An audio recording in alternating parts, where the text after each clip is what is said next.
Hey everybody, welcome to this video on granting extensions to individual students within TK20. So what we're going to do in this video is we're going to look at how we can give a individual student and not the entire class an extension. And the general process for this would be going to this page under courses, where we go to courses and then we click on dashboard.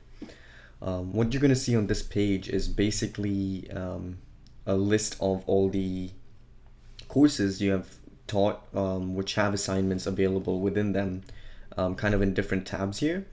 And up top here, we're going to have a term, so you want to make sure that's selected in the newest or most recent term.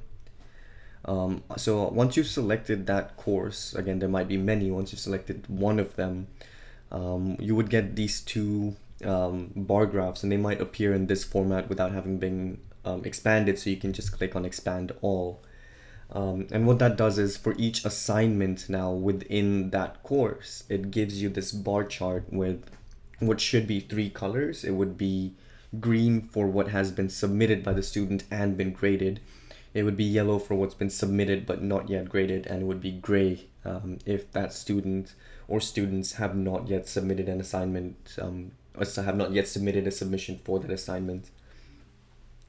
So if we do want to grant an extension, what we can do here is we can click on these three numbers below the bar chart. In this case, there's two because there's only a green and a gray, but typically there would be a third one under the yellow portion of that bar as well. Just if we hover over it or click on it, it'll show us this list of all the students. In your version, it might be blurred for personal identification reasons, but you would see a list of every student within that category. You would also notice that each of these names are actually hyperlinked, so they are links to a different page. Now in this case, say that it was this particular student who needed a extension for whatever reason, and you have decided to grant that. So what you would do is navigate to this page and click on that student's name. What that's going to do is take you to this page, which you might remember from the grading portion or the grading tutorial. But actually what we're going to do is we're not going to stay on this page. Rather, we're going to go to the second tab that says extensions.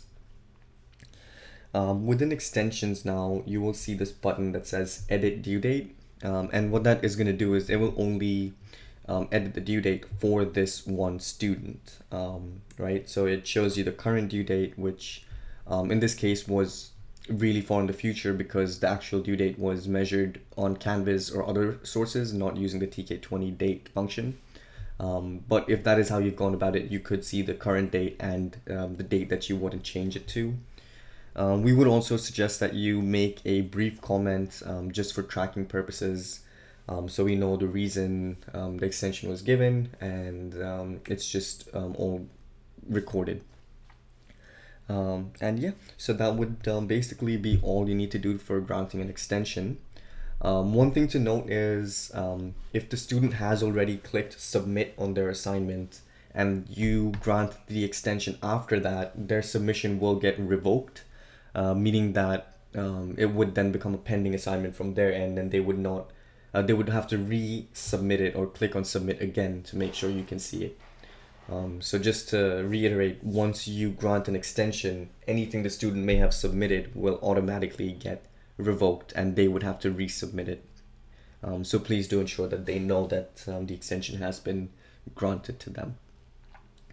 So again, thank you for watching this video. If you do have further questions, please feel free to reach out to us at tk20@uta.edu.